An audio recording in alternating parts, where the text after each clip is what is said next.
মানুহৰ মাইণ্ডছেটটো একে নহয়।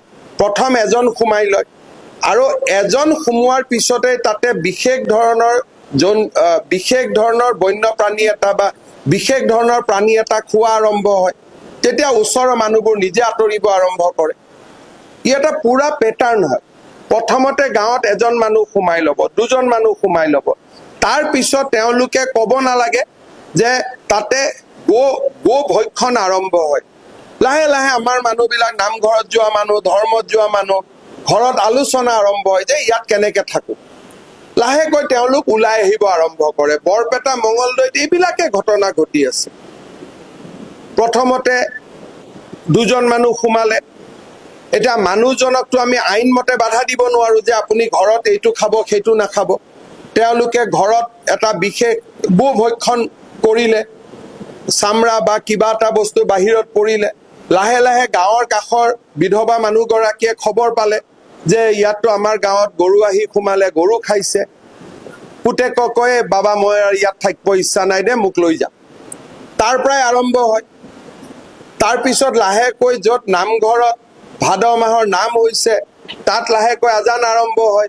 তেতিয়া আমাৰ মানুহখিনিয়ে কয় যে যা ইয়াত আৰু থাকিব নালাগে, মাটিখিনি বাবা বিক্ৰী কৰ। এনেকেইতো বৰপেটা, নলবাৰী, ধুবুৰীৰ পৰা আমাৰ মানুহবিলাক ওলাই ওলাই গুচি আহিলে। এতিয়া আগত কোনো মুখ্যমন্ত্ৰী এইটো কথা নকৈছিল। অন্তত মইতো সাহসেৰে কৈ আছো।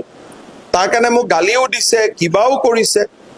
হয়তো মোৰ কেতিয়াবা লাইফটো থ্ৰেটেন হৈ যাব, ইমান কথাটো কোনেও নকয়। কিন্তু মই কৈ আছো যে কাৰণ মই কোৱাটো মই ভাবো এইটো মোৰ দায়িত্ব, সেইকাৰণে মই কৈ আছো।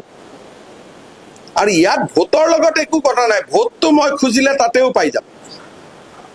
এইবাৰো আপোনালোকে দেখিছে যে মই কৰিমগঞ্জত ভোট খুজিছো, মই পাইছো। মোৰ এইখিনিও দম আছে তাতে গৈ ভোট লোৱা।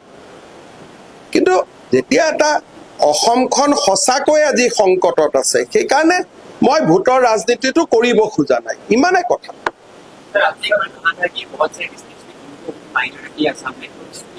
कुछ मैं क्या कर पाता हूँ, लोग तो माइनॉरिटी बनी रहा है। अभी लैंड लॉस कुछ लाया हूँ प्रोटेक्ट करने के लिए। देखिए, एक कैंडल होता है, वो तो सूरज नहीं हो सकता है ना। मैं खुद जल सकता हूँ और जब तक जल के खत्म नहीं होता हूँ तब तक रोशनी दे सकता हूँ, लेकिन मैं तो कभी सूरज तो नहीं हो सकता हूँ ना।